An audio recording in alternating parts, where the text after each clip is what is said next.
Bom dia, então, a todos que estão aqui nos acompanhando nessa manhã de hoje.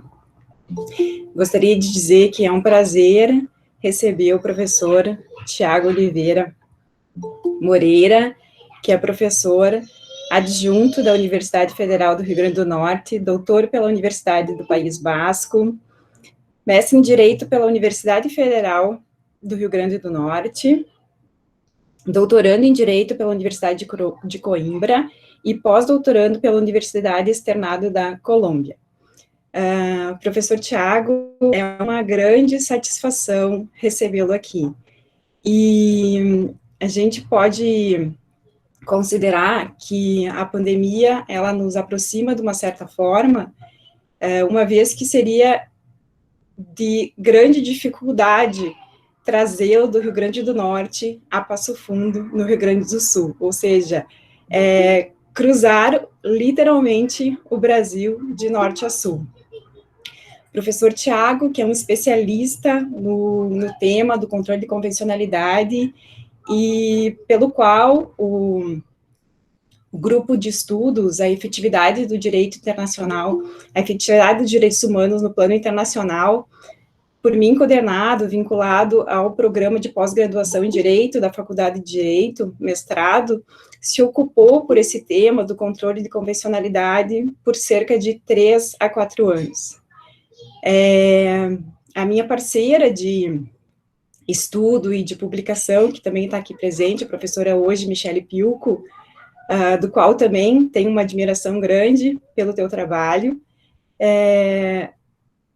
dizer, né, que por muito nos ocupamos da leitura dos seus textos e dos seus estudos. Então, é uma honra para nós poder ouvi-lo, principalmente no encerramento, então, desse semestre e da nossa disciplina de Direitos Humanos da Faculdade de Direito da Universidade de Passo Fundo. Professor Tiago, eu gostaria de lhe passar a palavra e agradecer, né, por estar aqui, a gente poder discutir um tema que não é tão caro.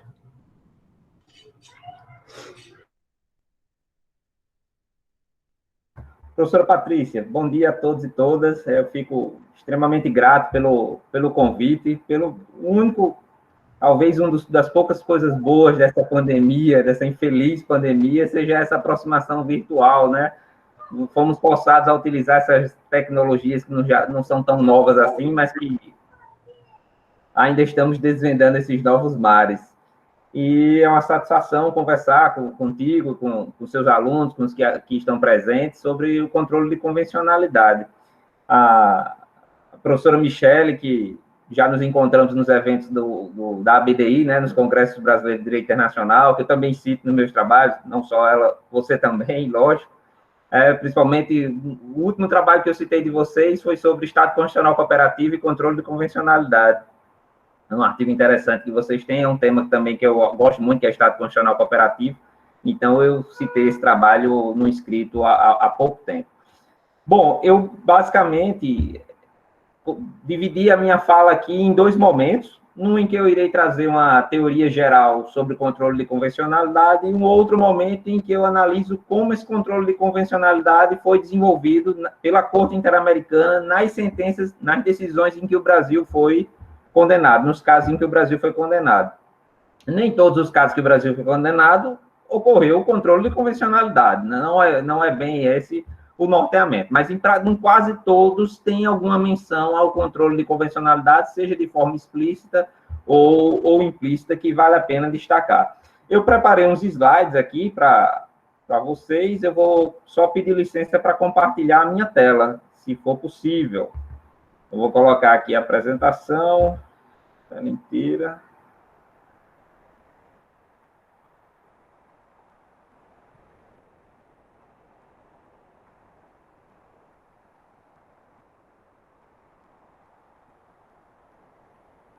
Aproveitando para agradecer mais uma vez pelo convite, por me buscar aqui no Rio Grande do Norte, tão longe, de um rio ao outro, né? Do Rio Grande do Norte ao Rio Grande do Sul, para desenvolvermos essa conversa aqui. Bom, eu estou só tentando compartilhar a tela.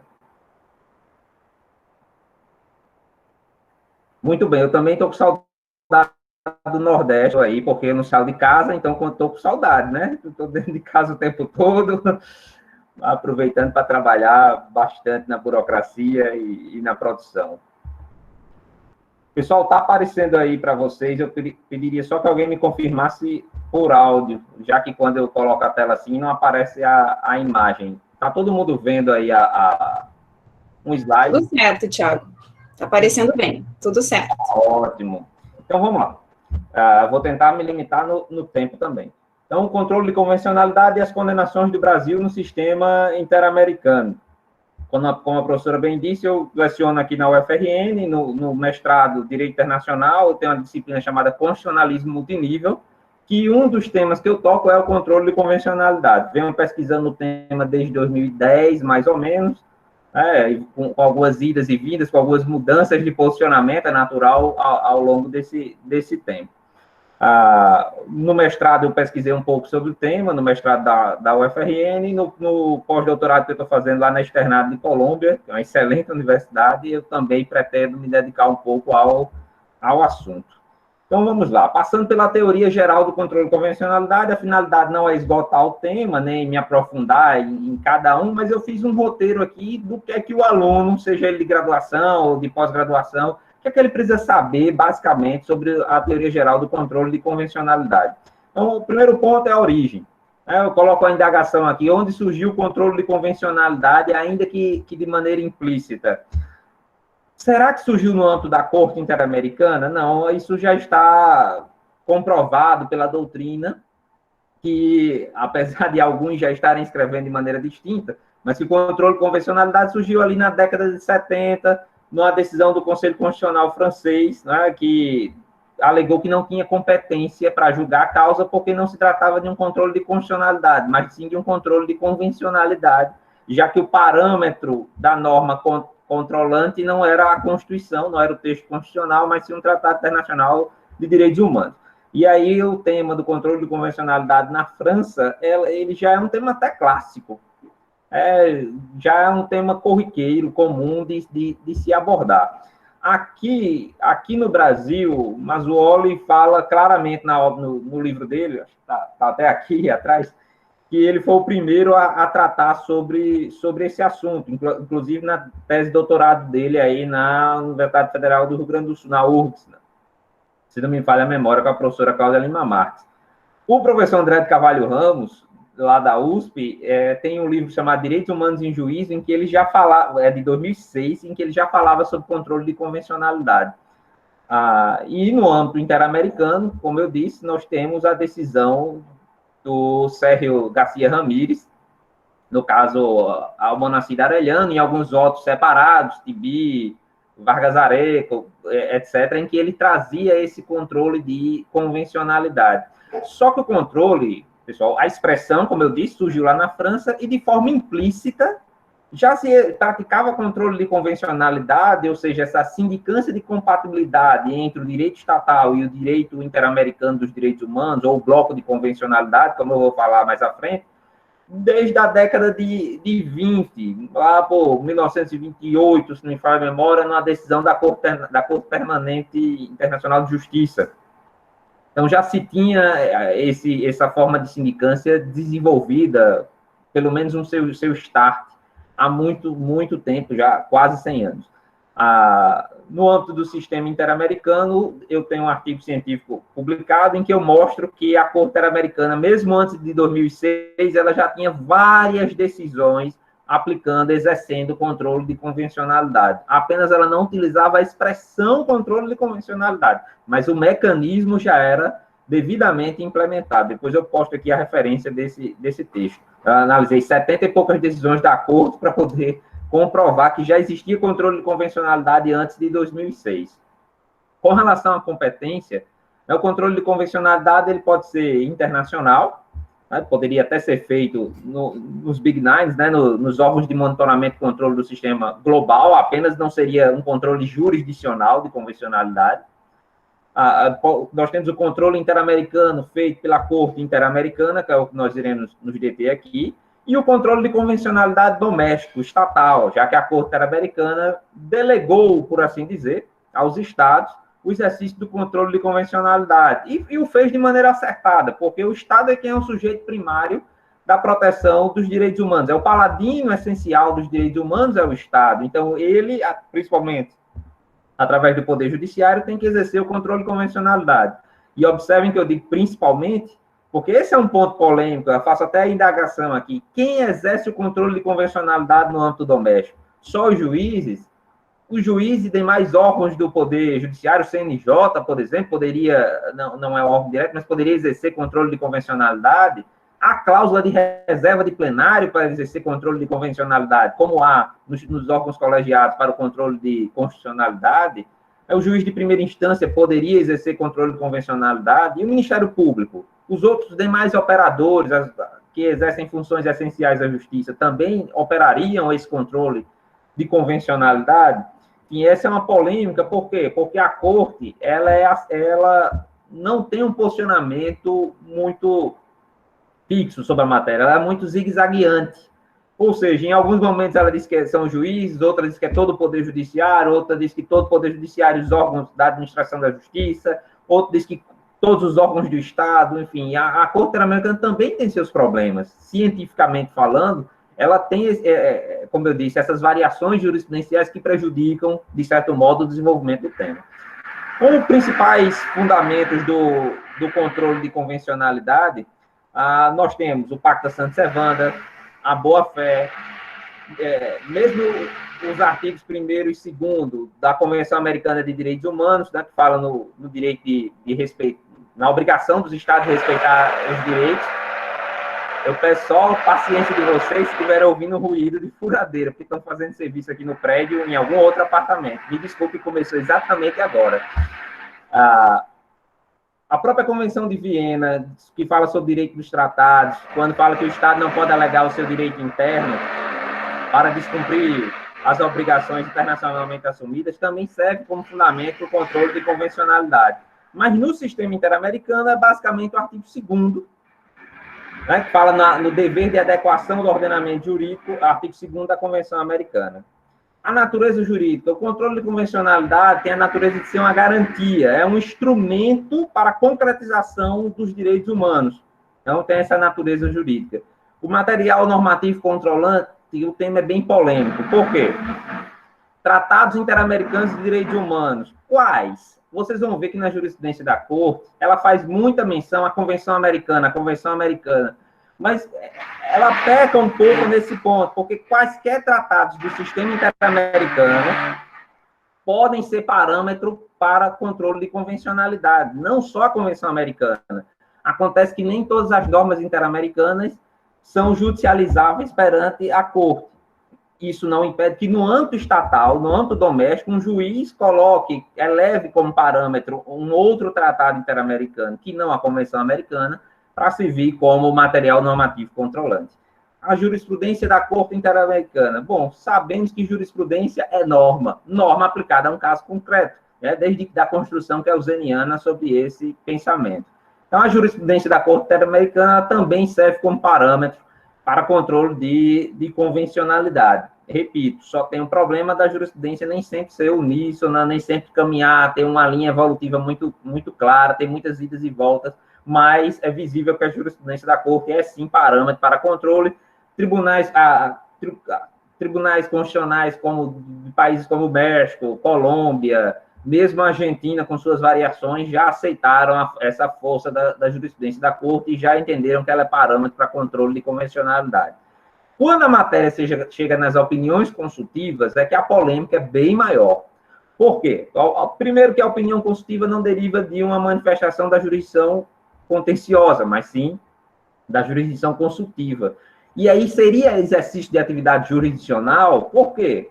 Porque não decorre de uma lide, não há contraditório, não há ampla defesa no melhor sentido, não há partes claramente envolvidas, não há toda essa dialética para a construção de um estándar. Entretanto, utilizando essa expressão que eu acabei de mencionar, as opiniões consultivas contribuem para a formação dos chamados estándares interamericanos. São meios que posicionamentos consagrados, não são súmulas, mas são ideias centrais definidas pelo Sistema Interamericano de Proteção dos Direitos Humanos. Então, nesse ponto, as opiniões consultivas são absolutamente importantes para a fixação desses estándares que podem servir, sim, de parâmetro para controle de convencionalidade. Mas, respondendo objetivamente, se uma opinião consultiva é parâmetro para controle de convencionalidade, do ponto de vista abstrato, claramente, a Corte tem essa competência de analisar a compatibilidade do direito estatal com o direito interamericano nas opiniões consultivas de maneira abstrata. Essa resposta aí, eu penso que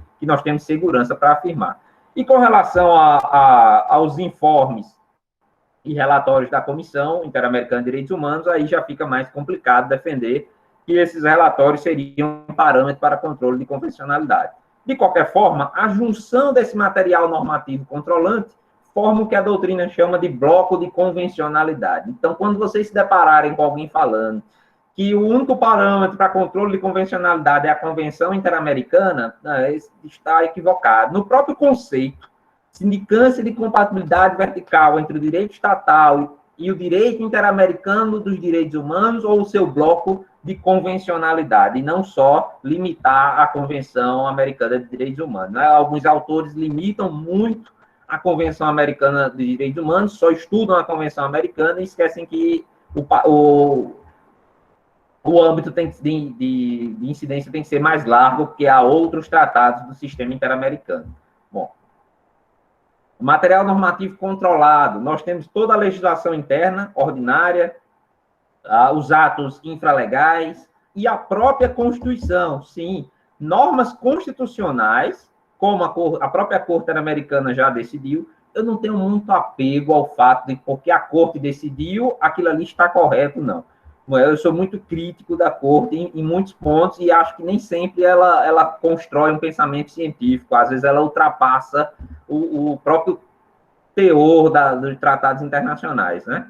Mas as normas constitucionais, segundo a boa parte da doutrina e as decisões da Corte Interamericana, também estão sujeitas a controle de convencionalidade. O Supremo não aceita isso de maneira alguma. Aliás, o Supremo Tribunal Federal, tenho minhas dúvidas se compreendeu bem o que é controle de convencionalidade, né? Nós acabamos de ver a decisão sobre desacato, me fala a memória, o ministro Barroso, acho que saiu ontem a notícia lá no site do STF, dizendo que desacato não viola a Constituição, nem viola, não, quando diz não viola a Constituição, você pode fazer a interpretação que também não viola tratados internacionais de direitos humanos. Eu acho que essa é uma decisão que merece um estudo aprofundado, porque o sistema interamericano há estándares, sim, no sentido de que o desacato seria inconvencional.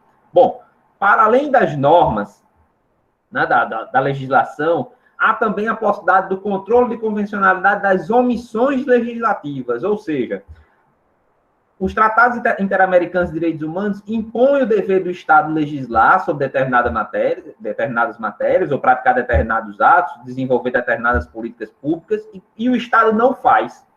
Assim, nós teríamos uma inconvencionalidade por omissão, do mesmo jeito que nós temos a inconstitucionalidade por omissão. Então, aqui, tanto leis no sentido amplo, atos normativos, quanto omissões legislativas, seriam objeto de controle de convencionalidade. E, por fim, que é extremamente interessante, para o que eu vou concluir em breve, os atos judiciais também são passíveis de controle de convencionalidade, como é o caso de decisões do Supremo Tribunal Federal.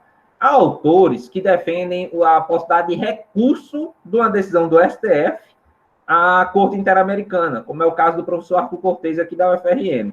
É uma tese absolutamente minoritária, porque sabemos que não se trata da figura não é recursal, por assim dizer, não é um recurso, não é um reexame dos fatos ou do caso, né?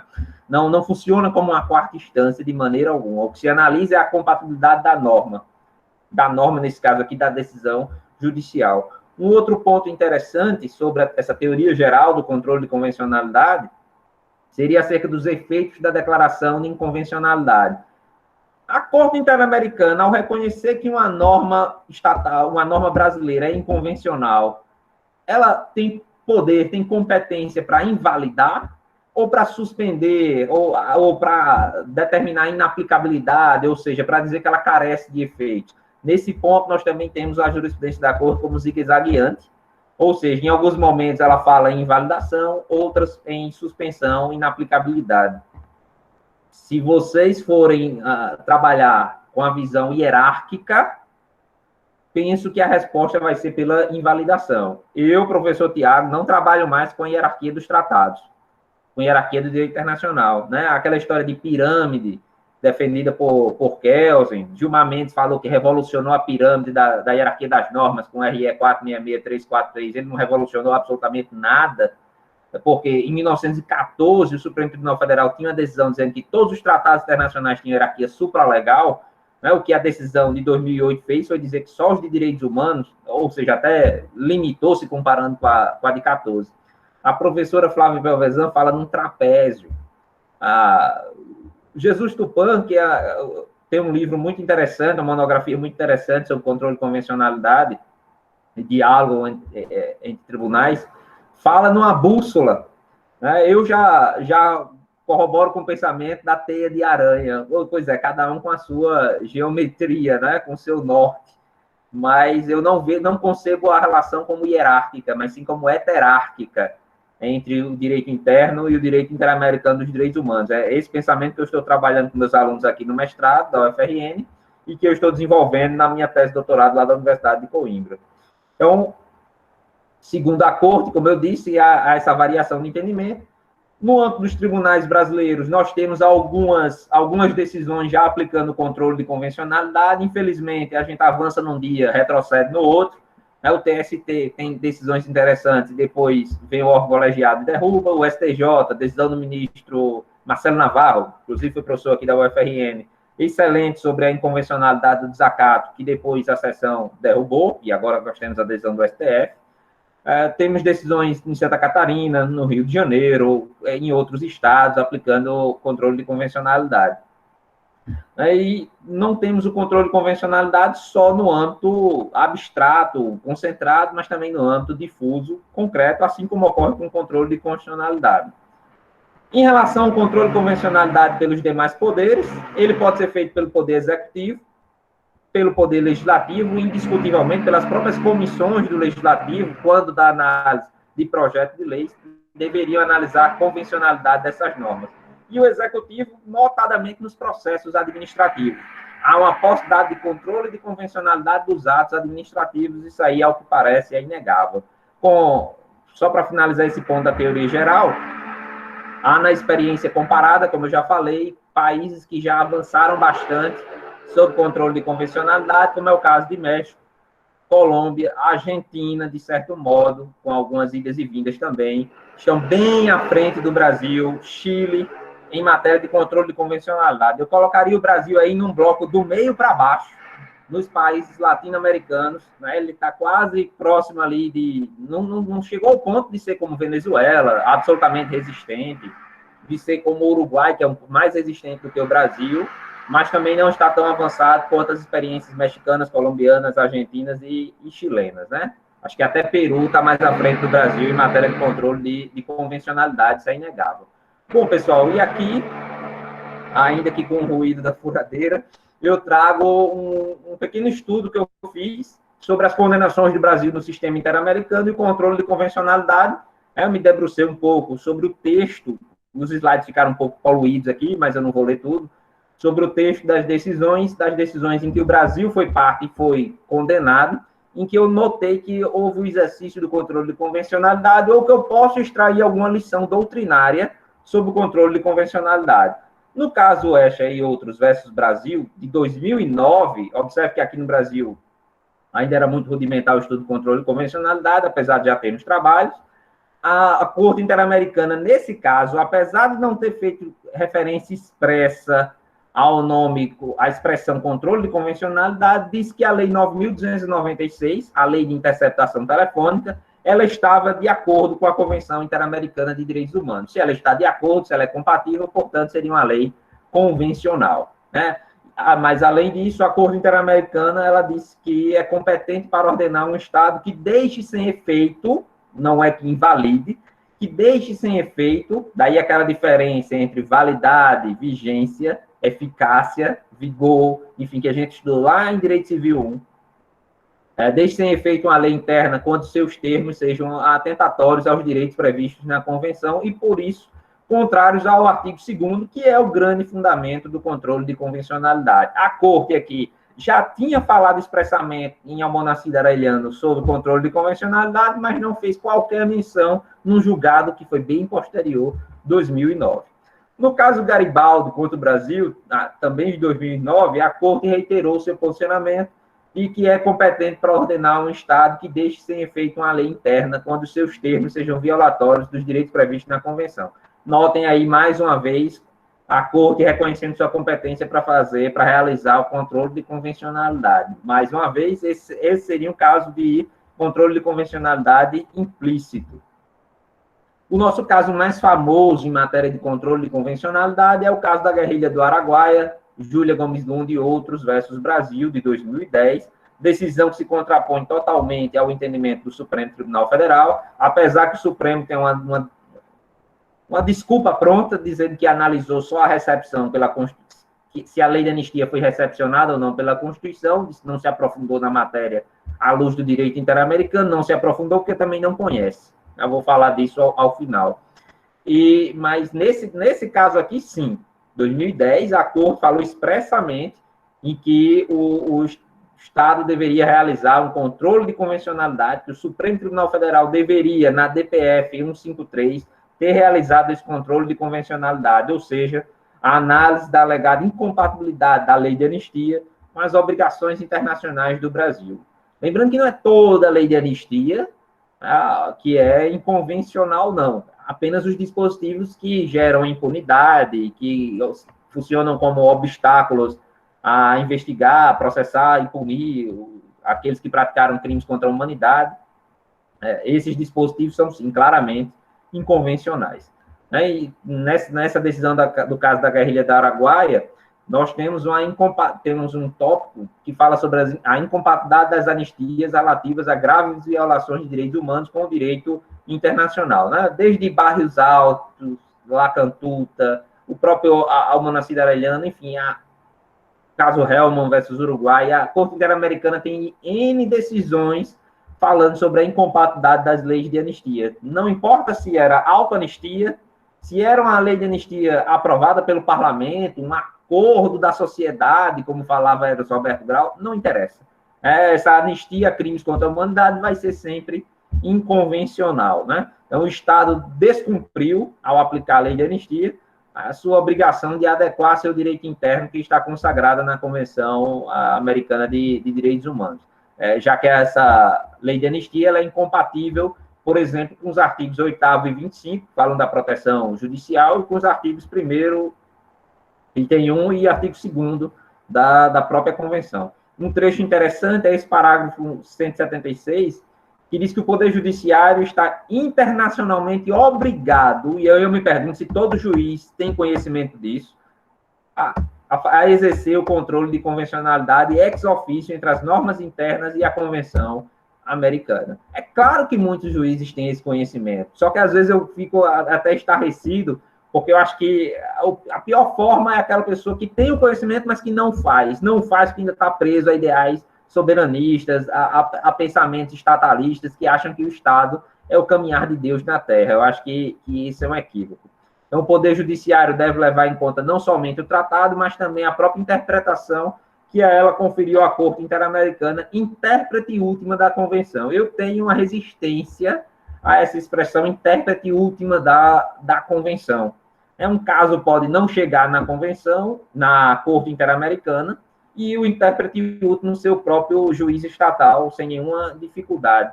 Aliás, a última palavra sobre o texto da Convenção Americana, ou de um tratado internacional, é aquela do órgão jurisdicional que produz a interpretação pro persona, a interpretação que for mais favorável a proteger os direitos humanos. Lembrando de não usar pro omni expressão machista, né? Princípio pro persona e não pro omni. Eu faço uma crítica aí, eu sou um adepto da teoria feminista, daquelas pessoas que ainda ficam utilizando o linguajar direitos do homem nos textos que andam a escrever, né? Direitos humanos, direitos da pessoa humana, e não direitos do homem, porque as mulheres têm tantos direitos quanto os homens. Então, temos que nos desprender desse ranço. Então, o tribunal observa que não foi exercido o controle de convencionalidade pelas autoridades jurisdicionais do Estado, e a decisão do Supremo, lamentavelmente, confirmou a validade da interpretação da lei de anistia sem considerar as obrigações internacionais que o Brasil assumiu, né? Um equívoco grande do Supremo Tribunal Federal. Então, nesse ponto, a lei de anistia ela carece de efeitos jurídicos. Observe que não se fala em anulação, em revogação, em invalidação da lei de anistia, fala em carece de efeitos jurídicos, ou seja, ela continua, para alguns, ela continua válida, porém não mais vigente. Para alguns. Para outros, dizem que ela é absolutamente inválida. Outros dizem que ela é válida, tem vigência, mas não é mais eficaz. Enfim, depende da perspectiva que você está utilizando, se você pensa com base na hierarquia das normas, ou se você pensa com o modelo heterárquico, como eu estou a estudar. Bom, pontos resolutivos dessa decisão: as disposições da lei de anistia brasileira impedem a investigação e sanção de graves violações aos direitos humanos, portanto, são incompatíveis com a Convenção Americana. O Estado descumpriu a obrigação de adequar seu direito interno e o Estado deve adotar, em um prazo razoável, as medidas que sejam necessárias para tipificar o delito de desaparecimento forçado de pessoas. Esse é um ponto interessante. O Estado sendo condenado a legislar, uma obrigação de legislar, decorrente desse controle de convencionalidade. A Corte entendeu que havia uma inconstitucionalidade por omissão aqui, uma inconvencionalidade por omissão. Por quê? Porque há uma obrigação de criminalização do desaparecimento forçado de pessoas e o Estado não atendeu a essa obrigação. Portanto, foi condenado a legislar. Pessoal, esse é o caso mais complexo, mas em outras situações, como no caso dos trabalhadores da Fazenda Brasil Verde versus Brasil, também temos o exercício do controle de convencionalidade e algumas menções doutrinárias ao tema. No parágrafo 408, os estados têm uma obrigação que vincula todos os poderes, observe que aqui já não fala mais nos juízes, todos os poderes e órgãos estatais pode ser o colegiado do programa de pós-graduação da Universidade Federal do Passo Fundo. Ele vai ter que analisar a convencionalidade de suas normas. Por quê? Todos os poderes e órgãos estatais em seu conjunto, os quais se encontram obrigados a exercer um controle de convencionalidade de ofício entre suas normas internas e a convenção, de acordo com suas competências. E aí, de acordo com suas competências, vamos analisar se essa decisão vai ser inter partes, se vai produzir efeitos erga omnes, e por aí vai. A Corte também determinou que um Estado que celebrou um tratado deve introduzir em seu direito interno as modificações necessárias. Isso é uma obrigação que eu nos meus escritos, corroboro com aqueles que defendem a chamada convencionalização do ordenamento jurídico, do direito estatal. A obrigação de convencionalizar, de adequar as normas internas, como foi o caso da nova lei de imigração, que convencionalizou o direito migratório brasileiro, E, por outro lado, nós temos o decreto que o regulamentou e inúmeras portarias do Poder Executivo que estão desvirtuando essa convencionalização com muitos retrocessos. A adequação que foi feita do ponto de vista normativo pelo Congresso está sendo desfeita pelo Poder Executivo através de atos infralegais, infelizmente. Então, a Corte entendeu que esta adequação implica na adoção de medidas em duas vertentes: supressão das normas inconvencionais e promulgação de normas destinadas a garantir a aplicação dos direitos humanos previstos no sistema interamericano. No caso específico, a Corte entendeu que a escravidão constitui um delito de direito internacional, seria uma norma de jus cogens, portanto, a escravidão, a punição pela prática da escravidão seria imprescritível, não correria prescrição jamais, porque se trata de crime contra a humanidade, de uma norma de jus cogens. Então, a submissão à condição de escravo e suas formas análogas é incompatível com a obrigação do Estado brasileiro de adaptar sua normativa interna.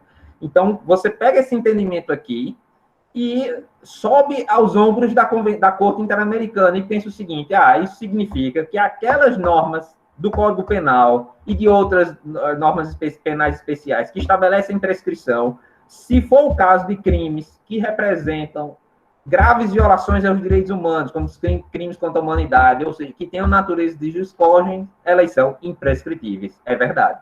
Essa é uma decorrência do controle de convencionalidade feito pela Corte nessa decisão especificamente, no caso da Fazenda Brasil Verde versus Brasil.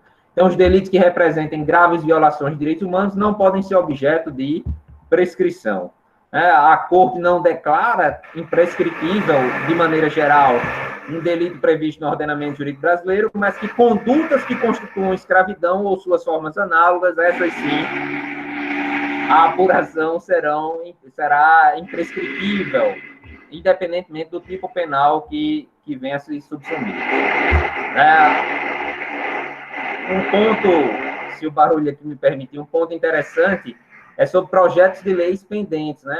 Os representantes das vítimas alegaram que há projetos de leis que estão querendo dificultar o reconhecimento ou o tipo normativo, que estão querendo restringir o tipo penal da redução à condição análoga de escravo. E aí queria que a Corte declarasse a inconvencionalidade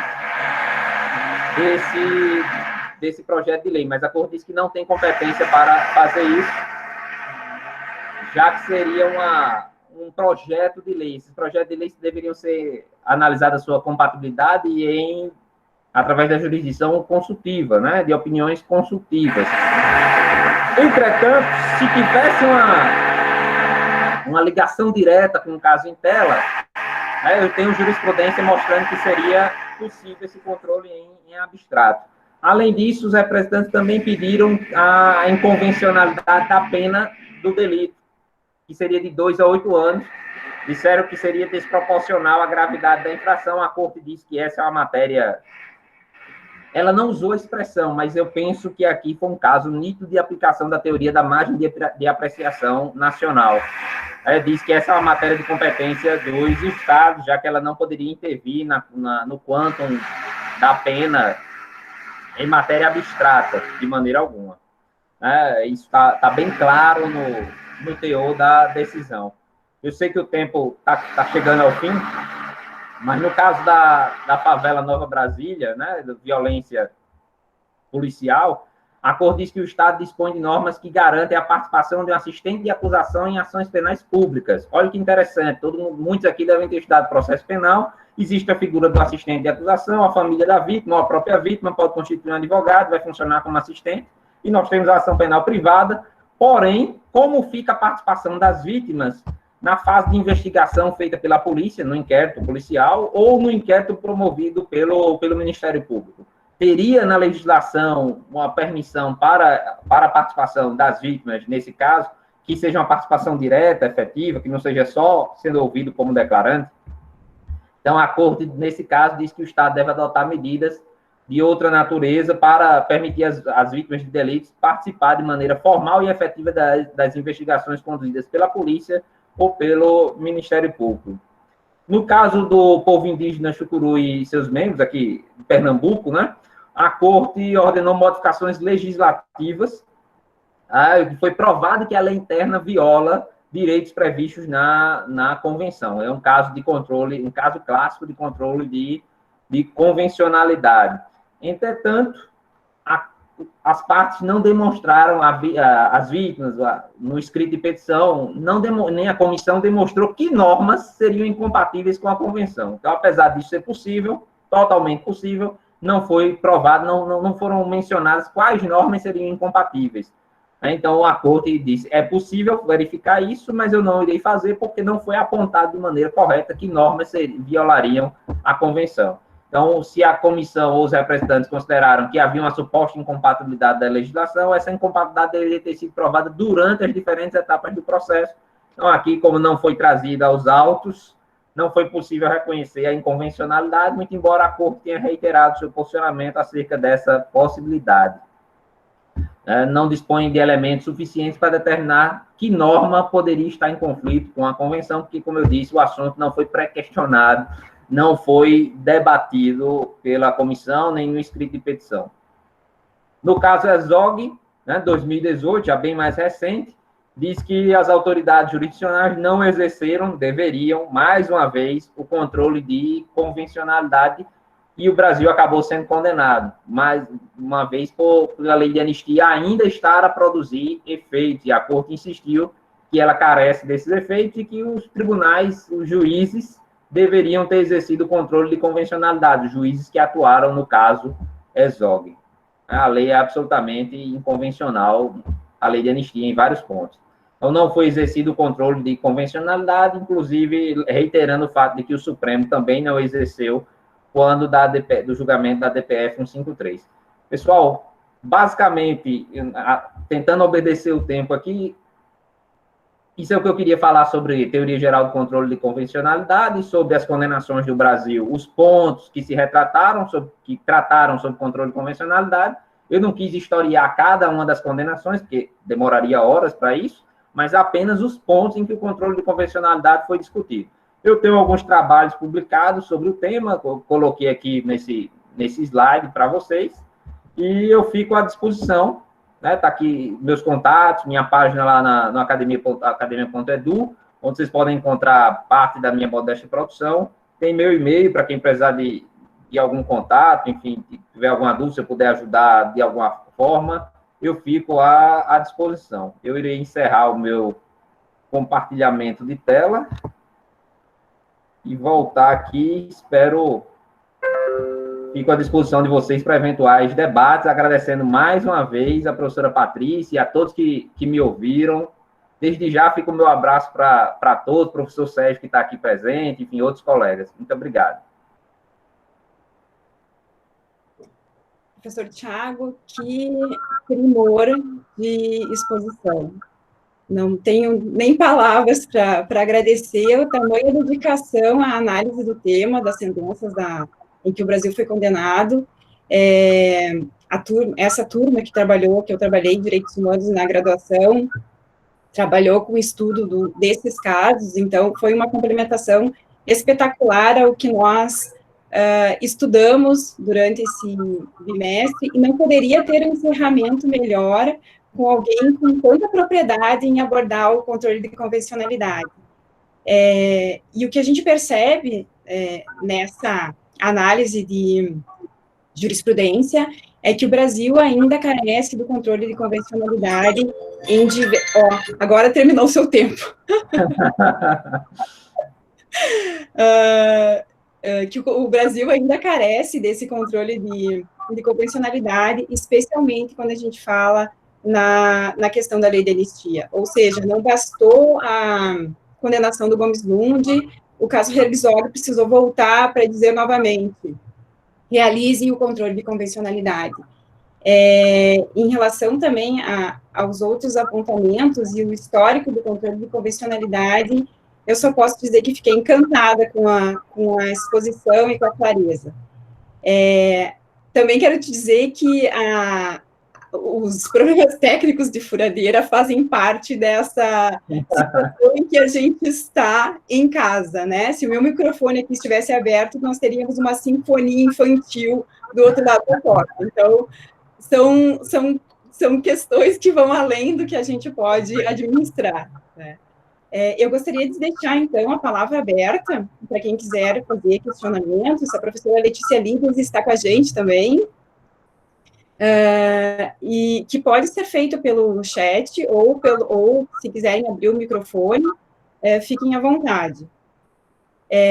O Marcos Oliveira fala aqui que, apesar dos dias difíceis estamos enfrentando, temos de exaltar eventos como esse. Muito obrigada, Marcos, da Universidade Estadual do Mato Grosso do Sul.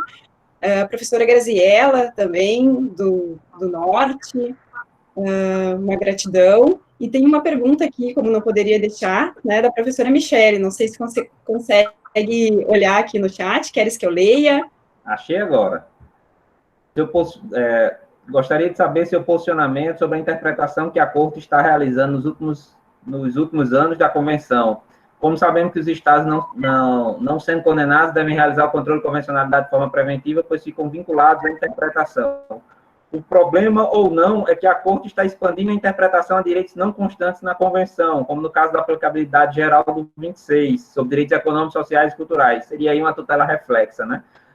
Você entende que é uma interpretação necessária para adequar a Convenção à realidade dos Estados-partes? Bill Grossi, que é talvez o mais resistente aí, e Sierra Porto, estão enviando votos contrários à ampliação da interpretação. Michele, excelente pergunta. Como eu disse, no meu doutorado lá na Universidade de Coimbra, e mesmo no pós-doutorado lá na Externado de Colômbia, eu estou me dedicando um pouco mais a analisar, principalmente depois da decisão Fonte Vecchia, lá da Suprema Corte de Justiça da Argentina, essa resistência dos estados, porque eu acho que a Corte Interamericana está esticando demais a corda. Então, o que é que acontece? Ela está ampliando tanto a interpretação que a corda vai torar. Eu, por exemplo, sou um defensor da margem de apreciação nacional. Eu sei que o pessoal internacionalista mais clássico vai dizer, você é um louco, a margem de interpretação é um absurdo, tem que seguir tudo que a corte disser. Certo, e quando a corte exorbitar de sua competência, exorbitar da sua interpretação, porque a corte está sempre certa, temos que criar mecanismos, já que a corte não exorbitou a autorrestrição, Michele, muito bem colocado por você, ela exorbitou a autorrestrição. Ela não está se contendo ao texto dos tratados internacionais. Infelizmente, em alguns casos, inclusive em algumas condenações, especificamente, ela condena os estados a coisas absurdas, a coisas que não têm previsão na convenção, que ela você tem que estabelecer um feriado de tal forma, uma semana disso, uma política pública de tal maneira. Não, eu acho que ela exagera em alguns pontos. E quem está falando isso é um professor de direitos humanos. Quando diz assim, você é defensor dos direitos humanos? Sou eu estou lá com a bandeirinha, defendendo os direitos humanos. Mas é contraproducente também uma interpretação que seja tão extensiva ao ponto de que os estados passem a ter um movimento que deixou de ser de engajamento para ser um movimento de resistência. A cada dia que passa, os estados estão resistindo mais. Por quê? Por causa dessa interpretação, que em alguns pontos ela é evolutiva, é satisfatória, mas outros pontos ela é extensiva, ampliativa demais, além do necessário. Então, eu vejo com preocupação, mas eu vejo também como solucionar o problema. Não que eu tenha a fórmula mágica, mas é como eu disse, eu não reconheço uma hierarquia da Corte Interamericana para os tribunais domésticos, não concebo uma hierarquia da Convenção Americana para o direito interno, não trabalho com aquela mais blocagem, hierarquia supraconstitucional, constitucional, supralegal ou legal, mas sim com a visão de heterarquia em que a decisão é formada por um diálogo. E aí o problema é, os tribunais estatais dialogam com a Corte? Infelizmente não. A Corte dialoga com os tribunais estatais? Infelizmente não. Mas eu não vou deixar de construir a minha teoria por isso, porque o direito é uma ciência do dever ser, e a minha tese ela tem que ser prescritiva, ela tem que, não só descritiva, eu também tenho que tentar colaborar com a temática, não só eu, como todos vocês que pesquisam sobre o tema, né? Então, nesse caso, não confundir a mera citação, a mera referência que o STF às vezes faz, a Corte decidiu tal coisa de tal modo, ou a mera citação que a Corte faz a decisões de tribunais estatais dizendo que isso é um diálogo. Não, continua sendo um monólogo. Então, enquanto, Michele, não houver esse diálogo realmente claro, em alto e bom som, porque não adianta só fazer congresso da Escola Nacional de Formação de Magistrados com a Corte Interamericana, falar sobre o sistema interamericano e depois você pegar as decisões do STJ e do STF e não encontrar o sistema interamericano reproduzido ali. De que adianta? Enquanto esse diálogo não for efetivado, não vai ter jeito. E como efetivar esse diálogo? Como ações suas, da professora Patrícia, formando novos acadêmicos sobre o tema. Porque esses juristas, esses magistrados, eles são de gerações que estudaram muito pouco direito internacional, que tiveram 1 ou 2 aulas sobre o sistema interamericano no máximo. Olhe lá se no concurso deles caiu direito internacional. Então, como é que eles podem saber sobre o sistema interamericano? Como é que você vai aplicar se você não conhece? E esse é o papel da academia, da Universidade Federal do Rio Grande do Norte, da Universidade Federal de Passo Fundo, de formar uma nova geração de juristas que conheçam o sistema interamericano e possam resolver esses problemas.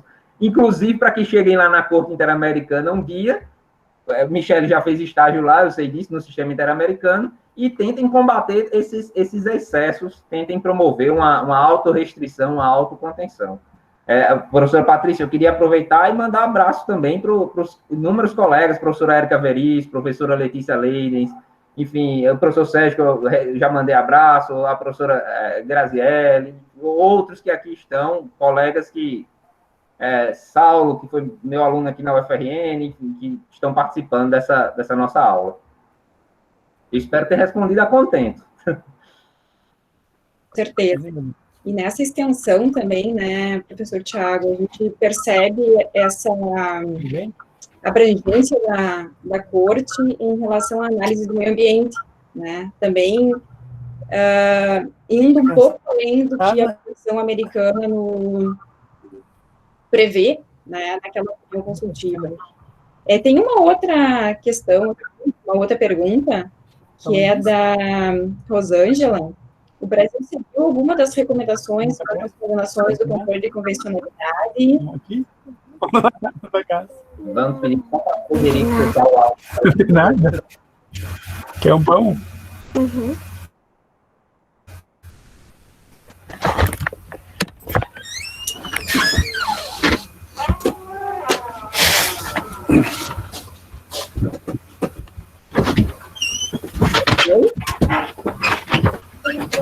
Parece que o Frederico não ouviu. Vou tentar avisá-lo. Para fechar o áudio. Isso. Mas, professora, pode dizer, não encontrei ainda a pergunta de Rosângela, mas presumo que esteja depois da de Michele.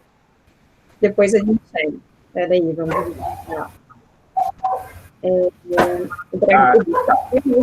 Seguiu algumas das recomendações quanto às condenações de controle de convencionalidade? Sim, seguiu algumas recomendações.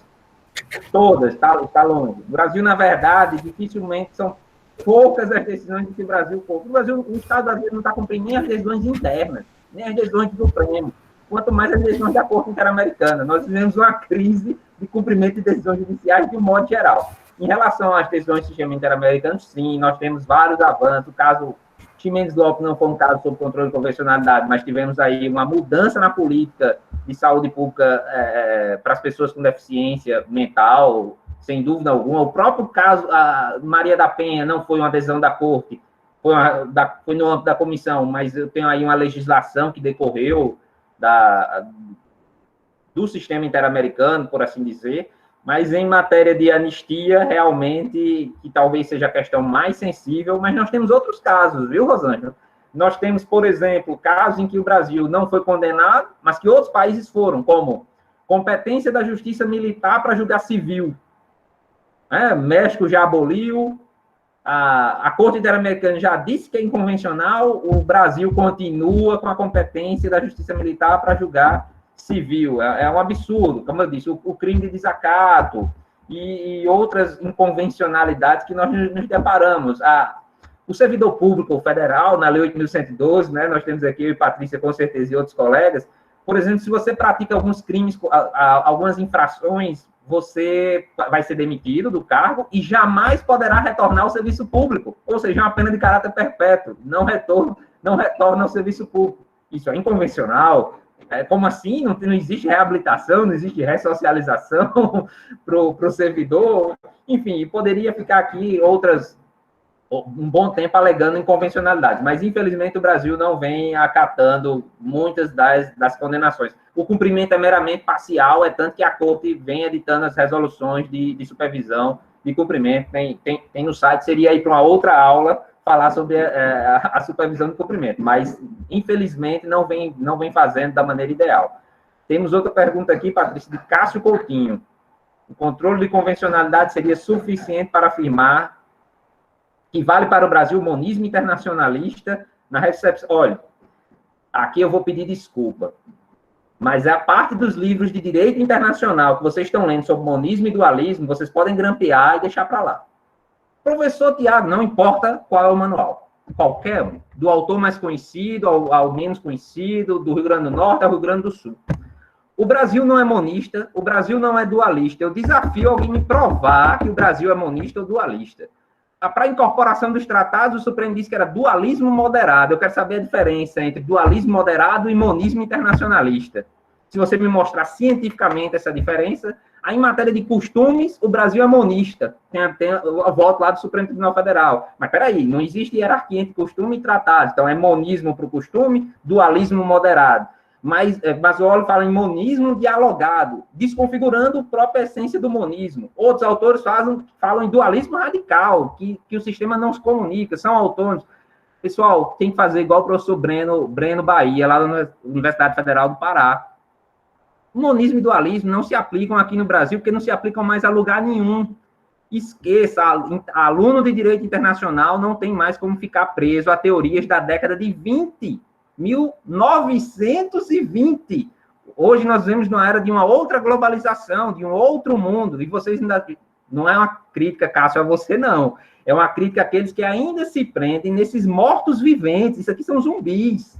É o zumbi ou Frankenstein, né? O monismo, dualismo e as suas derivações, né? O Frankenstein. A professora Paola, que é a Costa Alvarado, que é minha supervisora lá na Externado de Colômbia, ela usa essas... Ela diz que são zumbis e Frankenstein. Como eu disse, são mortos-viventes. Não tem mais condição. O Brasil não tem como você dizer se ele é monista ou dualista, porque essas teorias não servem mais para solucionar os problemas da relação entre direito internacional e direito interno. Aqui na UFRN eu estou estudando constitucionalismo multinível de Pernes, a microconstitucionalização e constitucionalização do direito internacional de Anne Peters, a pluralismo constitucional de Neil Walker, são transconstitucionalismo de Marcelo Neves, são teorias mais... A interconstitucionalidade de Lucas Pires e Gomes Canotilho são teorias mais novas sobre a relação entre direito internacional e direito interno que podem ser estudadas. Mas monismo e dualismo não se... Se alguém me chamar, se a professora Patrícia me chamar para uma banca e tiver um capítulo lá bem grande da dissertação sobre monismo e dualismo, eu digo, me prove que isso ainda funciona, senão a gente vai ter que entrar na máquina do tempo, porque isso funcionava na década de 20 e 30, não mais. Não mais. Então, desculpe se a minha crítica foi contundente, eu sou um pouco crítico nesse ponto, mas eu não vejo mais, eu só prefiro as teorias da década de 90 para cá, e não essas teorias da década de 20. Será que eu ainda tenho mais alguma pergunta, professora? Ou se eu tenho tempo para responder? Tem sim. Tem uma pergunta da Letícia. Onde é que... Está aqui. Cássio. Se os professores têm pensado em parâmetros ou proposições para introduzir a cultura do controle de convencionalidade no Brasil, seja pela via comparada ou outras, principalmente agora com a pandemia, que dificulta o processo com seus novos reflexos. Bom, eu tenho pensado, Letícia, fica o meu forte abraço para você, tenho admiração pela acadêmica que você de internacionalizar o conhecimento jurídico. Eu tento sensibilizar os meus colegas que não são internacionalistas, os civilistas, penalistas, processualistas, constitucionalistas, sobre o direito internacional a incluírem em seus programas das disciplinas, porque isso já vai ser de alguma serventia.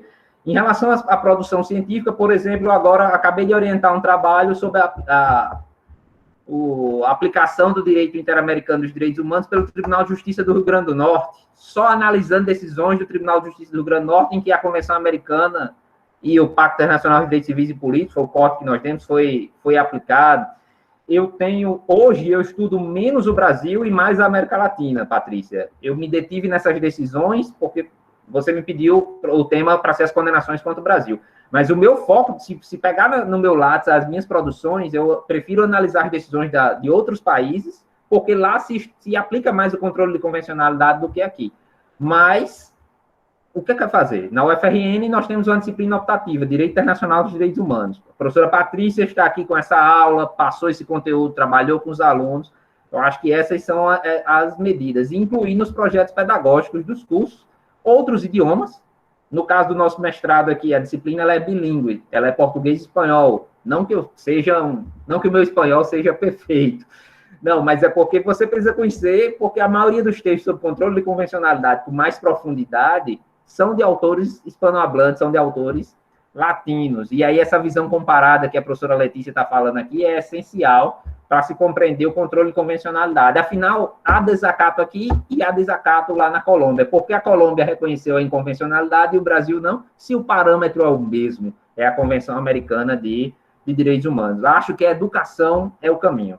A educação jurídica, tentar incluir nos cursos de formação de magistrados, nos concursos públicos, na formação continuada, e graduação e pós-graduação, porque senão não vai funcionar. E não adianta só a disciplina de Direito Internacional.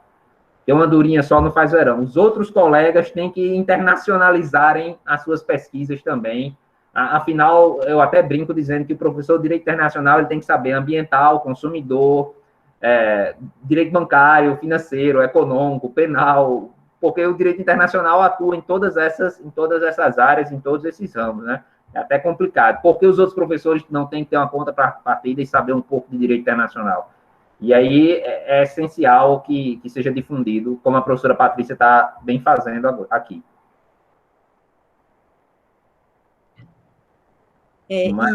E basta a gente lembrar também, né, Tiago, que em matéria de controle de convencionalidade em relação à lei da anistia, a Argentina é a campeã na produção e no reconhecimento, né, do cumprimento da Convenção Americana de Direitos Humanos, sem ter que chegar ao Sistema Interamericano de Direitos Humanos. Sim. Então, a provocação de abordar o controle de convencionalidade nos casos brasileiros é para realmente demonstrar que ele não existe, né? Não. Que se cumpre, em toda a sentença se cumpriu parcialmente e ainda se está em supervisão na maioria delas. Né? Um outro problema, Patrícia, é a falta de uma lei ponte. Nós Também. temos alguns projetos de lei que estão tentando, tem uns que são péssimos, mas tem dois que são bons, porque se tivéssemos uma lei ponte, como a Costa Rica tem, por exemplo, uma lei muito boa, sobre como internalizar as decisões da Corte Interamericana, do Tribunal Penal Internacional, isso facilitaria muito, porque se sabe que é um título executivo judicial. Mas aí, o Ministério Público Federal montou um grupo, entra com ações, tentando responsabilizar, o juiz vai lá e arquiva, porque diz que o Supremo Tribunal Federal, que o juiz, ele tem que pensar o seguinte, o juiz federal, o STF disse que foi recepcionado, mas ele não analisou de forma aprofundada a convencionalidade. Então, receba a denúncia, porque é convencional. Mas, infelizmente, o Ministério Público até faz a sua parte, mas o judiciário ainda tem que se adaptar ao controle de convencionalidade, e ainda há muito o que avançar nesse ponto. Nesse caso também, Thiago, a gente tem a questão do caso Zé Pereira, que provavelmente volte, né, que está voltando à tona, inclusive em relação ao trabalho escravo, que é o descumprimento do Brasil de uma solução amistosa no âmbito da Comissão Interamericana. E que o MPF, da mesma forma, rema buscando fazer a incorporação e aplicação dessa solução de controvérsia, dessa solução amistosa, mas que não consegue chegar ao cumprimento. Então, é possível que nós tenhamos, muito em breve, um outro caso referente a trabalho escravo por um descumprimento de uma solução amistosa em relação ao caso de José Pereira. Pois é. Já algumas perguntas aqui, do Bruno, peraí que eu acho que tinha uma, do Tomás. Não é uma utopia passar a responsabilidade do controle de convencionalidade ao Estado e esperar que se cumpra, sendo que esse sequer alcança a promoção dos direitos positivados internamente? Gostaria que comentasse o quanto a soberania atrapalha o cumprimento de recomendações e condenações internacionais em relação aos direitos humanos. E eu acho que todas que tem aqui, Thiago, de repente a gente faz um bloco de respostas, e o Cássio quer perguntar de novo, se fosse aplicado corretamente o controle de convencionalidade e a lei da anistia, poderiam ser julgados todos os crimes a que se refere a lei de lesa humanidade ou só os crimes permanentes? Boa pergunta. E a Graziella, a professora Graziella, analisando a Convenção Interamericana de Direitos Humanos e pensando na integração da América Latina, o senhor acha que podemos ter uma perspectiva de integração com a influência das decisões da Comissão e da Corte? Bom, vamos lá. Nós poderíamos encerrar, de repente, com essas perguntas, Thiago. Também não quero te deixar sentado aí muito tempo, sei que são seus afazeres. Bom, são ótimas perguntas, algumas exigem uma reflexão um pouco maior, nem todas eu vou ter uma resposta pronta e acabada, mas darei minha opinião científica sobre o tema. Lembrando que eu gosto de opiniões científicas, não políticas, né? Porque tem gente que faz, eu acho, ou eu gostaria que fosse assim, não, tem que se procurar coisa com fundamentação, né? Então, nesse caso, é uma utopia passar a responsabilidade? Não é uma utopia, não. É tanto que o México é a prova que não é uma utopia. Isso não é uma utopia. A Colômbia, mesmo com algumas críticas, no Congresso Brasileiro de Direito Internacional, no CBDI, né, que nós vamos ter de maneira virtual. O meu trabalho é justamente sobre a Colômbia, o meu artigo que foi aprovado. Não é utopia, Tomás ou Thomas, porque já vem dando certo em alguns países. Se você olhar no âmbito europeu, para o velho continente, eu não gosto muito, eu sou um latino, eu sou do sul global, eu não gosto muito de importar os modelos ou de simplesmente copiar, mas é preciso compreender também como eles aplicam a coisa. Bélgica, França, já tem controle de convencionalidade há décadas. A questão prioritária de constitucionalidade, eles utilizam esse mecanismo para exercer o controle de constitucionalidade. Portugal, nem tanto, nem se fala. Pouco se fala. O professor Jorge Miranda cita uma página lá do livro dele. Na Espanha, nós temos o Raul Canosa Ucera, que já fala bem sobre o tema, principalmente sobre controle de convencionalidade e direitos sociais, né? Nós já temos alguns trabalhos importantes sobre a temática. Então, já vem funcionando, de certo modo, em algumas experiências comparadas. Então, não é uma utopia, não. Por quê? Porque o Estado é quem tem que proteger os direitos humanos. Lembre-se que o direito internacional, ele traz um patamar mínimo de proteção. E o Estado é quem deve agir dali para frente. Acontece que os Estados não estão atendendo nem esse patamar mínimo. Com relação à soberania, se ela atrapalha, o problema não é a soberania. O professor Luigi Ferraioli, lá na Itália, ele diz que a soberania morreu. Ele usa essa expressão, faleceu, no livro A Soberania no Mundo Moderno, tem publicado aqui pela Martins Fontes, em português. Eu não concordo. Eu acho que a soberania existe, é importante, e ela não atrapalha. O que atrapalha é o seu caráter absoluto. O que atrapalha é o discurso equivocado de que o Brasil é um país soberano, que eu poderia desconstruir totalmente por uma perspectiva do direito transnacional, de direito financeiro do mercado, de pluralismo jurídico, poderia desconstruir, mas focando aqui só em direitos humanos. A soberania não atrapalha, porque o Brasil só ratificou esses tratados no exercício da soberania. Então, o que atrapalha é a concepção de soberania que é tida por alguns magistrados ou por alguns gestores públicos, que ainda é a do velho caráter absoluto da soberania. Em relação à pergunta de Cássio, todos os crimes se referem à lei ou só os crimes de... Bom, seriam imprescritíveis todos os crimes contra a humanidade, Cássio. Então, nesse caso, a lei de anistia seria um obstáculo para investigar, processar e punir. E os crimes permanentes, eles estão produzindo efeitos até agora, então não acabou ainda, não contou nem prescrição, né? Desaparecimento forçado de pessoas enquanto não encontrar o corpo ou a pessoa aparecer viva ou reconhecer que ela morreu, o crime ainda está acontecendo. Os crimes que forem de natureza permanente, o momento consumativo está se protraindo no tempo. Então, ainda não, a qualquer hora que você pegar, vai ser flagrante delito, por assim dizer, e ainda não temos a prescrição. Então, eu acho que com direito penal a gente responderia essa sua pergunta em relação aos crimes permanentes e em relação à jurisprudência da Corte, no sentido de crimes contra a humanidade não corre prescrição, eles são imprescritíveis, como foi o caso da escravidão, lá no caso da Fazenda Brasil Verde, como nós já mencionamos. E da professora Graziella, o senhor acha que podemos ter uma perspectiva de... Não precisa do senhor, tá, professora? Mas tudo bem, então eu vou ficar me sentindo mais velho ainda. O senhor acha que podemos ter uma perspectiva de integração com a influência das decisões da comissão e da Corte? Bom, eu defendo a existência da formação de um chamado direito constitucional comum latino-americano e o constitucional comum latino-americano, né? A expressão em latim misturado com espanhol seria ICLA, seria dessa forma que o Bogdandi trabalha lá no Max Planck com o pessoal de lá. E que vem se desenvolvendo aqui no Brasil, há trabalhos interessantíssimos, só tem uma grande diferença que eu já apontei no artigo que eu publiquei. O direito constitucional comum europeu é baseado principalmente na jurisprudência do Tribunal de Justiça da União Europeia, que é direito supranacional, é diferente do sistema interamericano, e é baseado nas tradições constitucionais comuns dos países europeus, né, nessa interseção constitucional, principalmente. Não é só isso, mas é principalmente. Já o direito constitucional comum latino-americano, que está em formação, ele é mais baseado na influência do sistema interamericano, em como os estados se comportam em relação à aplicação das normas interamericanas protetivas de direitos humanos.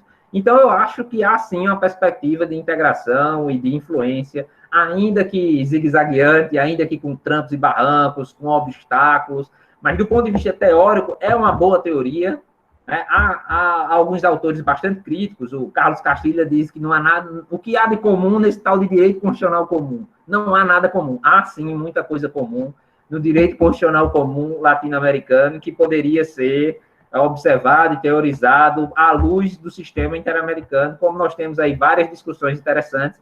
Seria o caso das candidaturas independentes, né? Eu estou escrevendo um artigo orientando sobre candidaturas independentes, outro artigo sobre candidaturas independentes, à luz do transconstitucionalismo, como ficaria essa discussão, em que o sistema interamericano é essencial e a formação do direito constitucional comum na América Latina é essencial para solucionarmos esses problemas.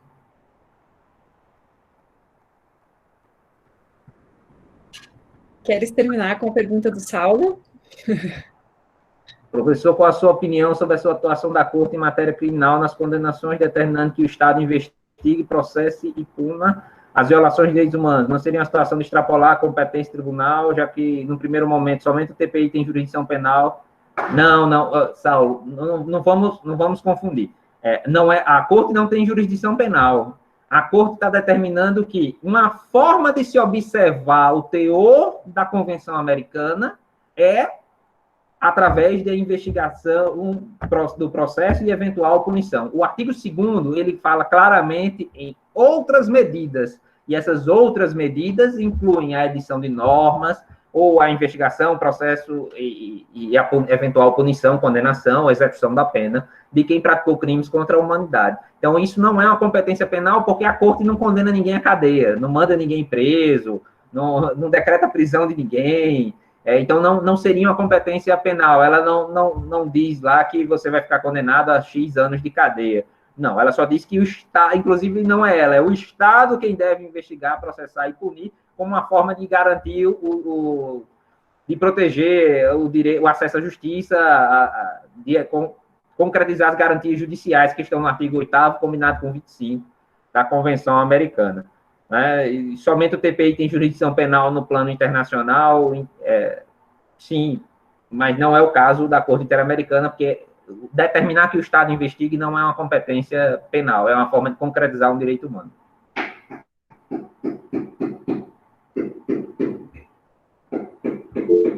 Muito bem, acho que podemos encerrar. Só posso agradecer ao professor Tiago por essa disponibilidade, por essa conversa tão agradável nessa manhã de quarta-feira, por todos os esclarecimentos e por nos instigar ainda mais a pesquisar, a trabalhar e a estudar o controle de convencionalidade. São falas assim que nós precisamos na academia e precisamos juntar forças, né, professor Tiago, para somar nessa doutrina do controle de convencionalidade dentro do Brasil. Professora Patrícia, muito obrigado mais uma vez pelo convite. Eu só queria fazer 2 perguntas. Se eu não falei muito rápido, porque às vezes eu tenho a impressão que eu falo rápido, e o meu sotaque nordestino se ficou muito carregado para os colegas aí do Sul, né? É bem diferente, né? A forma, o nosso acento aqui, a forma como nos expressamos, enfim, mas se todos compreenderam bem, afinal todos falamos português, né?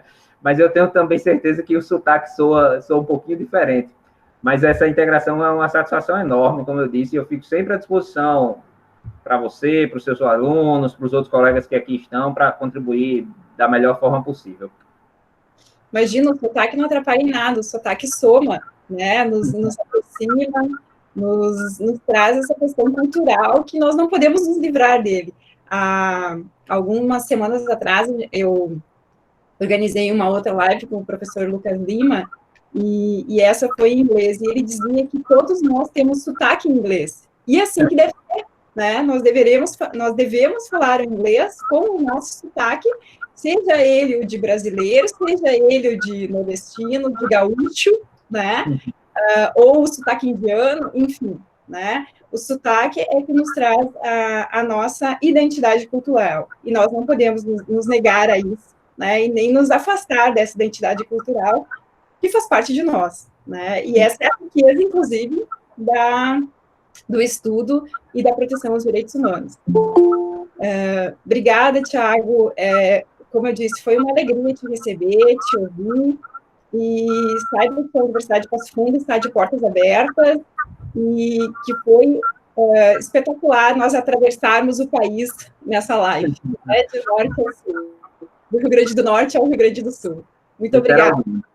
Obrigada por todos que estão aqui, obrigada aos alunos da UPF, do programa de pós-graduação, aos colegas professores, professor Sérgio, que nos acompanha até agora, professora Letícia, professora Graciela, enfim, todos os que estiveram aqui presentes. Um abraço a todos e até a próxima. Forte abraço, tchau. Tchau, tchau.